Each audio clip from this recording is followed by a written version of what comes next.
Okay, good guys, no? So, nandito tayo ngayon sa Bacoor, Cavite. No, mayroon tayong gagawin na Sharp automatic washing machine. Ang problema nito guys, no power. So, yung mga ganitong model guys, usually, pag no power, palit board yan. Yun lagi ang problema, no? So, ngayon na magbibigay tayo ng tips guys, no? Para maiwasan nyo yung pagkasira ng inyong washing machine, no? Sa mga ganitong model ng Sharp, no? Usually guys, 1 taon buibigay yan, no? So, ma-prevent nyo yan, depende sa paggamit ng inyong mga washing machine. So una, dapat kapag tapos na kayo gumamit ng paglaba, i-unplug nyo ang inyong mga washing machine. Huwag nyo hayaan na naka-plug lang.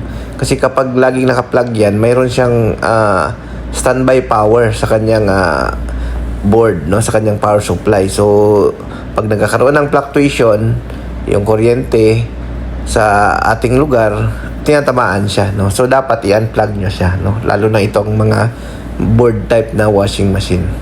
Pangalawa, sa paggamit, no? Ang paggamit guys, dapat wag yung sunod-sunod yung salang, no? Sample, pagkatapos mo ng salang, sasalangan mo hanggang maghapon or 3 times ka na naglalaba, sunod-sunod. So isa yan sa mga abuse sa washing machine. So kung hindi talaga maiwasan na sunod-sunod ang paglalaba, bigyan nyo siya ng at least 30 minutes interval bago kayo magsalang ulit para naman hindi mag-overheat yung electronics. Kasi guys, ang electronics ng washing machine ay protected siya ng mga silicone, no? So kapag umiinit siya ng umiinit guys, nagme-melt yung silicone kapag sobrang init na. So doon na magsimula yung shortage, no, ng washing machine. So pangatlo, iwasan nyo po yung overload, no, yung overload na paggamit, no, yung lagyan nyo ng sobrang bigat na over siya doon sa kanyang capacity. Kasi nga guys, ang washing machine natin may requirements lang na capacity. Tulad niyan, kung 8.5 kg ang inyong washing machine, at least 4 kg lang niya damit na tuyo ang ilalagay nyo, no?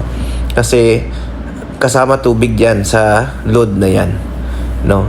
So pangapat guys ay wag nyong hayaan na nababasa ng ulan ang inyong mga washing machine o naiinitan. Isa yan sa mga cause ng pagkakasira, no? So panglima guys, yung location. Isa din yan, no? Yung location guys, nakakasira din yan siya ng washing machine, lalo na kung sa loob siya ng CR, no? Yung prone siya sa moisture, no? Yung location, no? Laging nababasa, nagbo-moist siya. So isa yan sa mga cause ng pagkasira ng washing machine. So yung washing machine naman natin guys, although wala namang forever yan, talagang nasisira yan, pero pwede natin siya matulungan, mapahaba ang buhay ng isang washing machine. Depende talaga sa paggamit natin, no?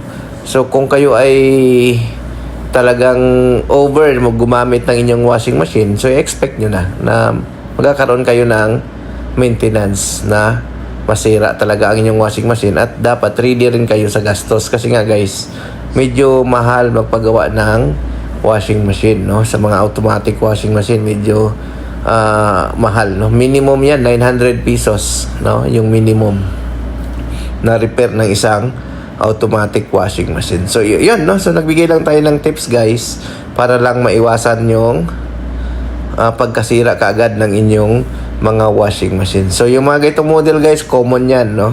So maaring ma-prevent nyo yan kapag maingatan ng paggamit. So okay, thank you, bye bye.